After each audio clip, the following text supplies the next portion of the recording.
క్షీరాబ్ది కన్యకకు శ్రీ మహాలక్ష్మికి నీరజాలయమునకు నీరాజనం నీరాజనం.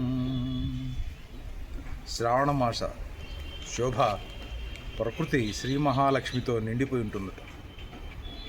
ఈ ప్రకృతి అంతా కూడా పచ్చగా ఉండి అమ్మవారు ఈ ప్రకృతిలో కలిసిపోయి మనందరినీ కరుణిస్తుంది అంటారు.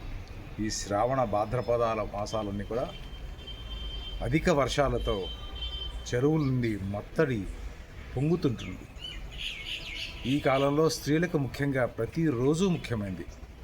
ఈ నెల రోజులు అమ్మవారి పూజ ఆరాధన చేస్తూ ఉంటారు. శనివారం, ఆదివారం, సోమవారం, మంగళవారం అనే ప్రత్యేక నియమాలేమీ లేకుండా ప్రతిరోజు కూడా అమ్మవారిని ఆరాధిస్తుంటారు. ముఖ్యంగా మహిళలకి వాళ్ళు శోభగా వెలుగొందుతూ ఇంటికి ప్రకృతికి వెలుగునిస్తుంటారు. అందుకని ఈ శ్రావణ మాసం అత్యంత పవిత్రమైనది, శ్రీ మహాలక్ష్మికి బాగా ఇష్టమైనటువంటిది.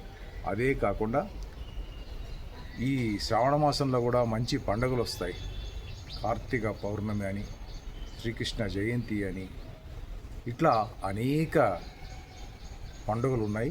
మనకి ఇంకా తొలి ఏకాదశి ప్రారంభంతో పండుగలు వస్తున్నాయి. అందుకనే మనమంతా ప్రకృతిని ఆరాధిద్దాం, భగవంతుడిని ఆరాధిద్దాం, అందరినీ చల్లగా చూడాలని కోరుకుందాం.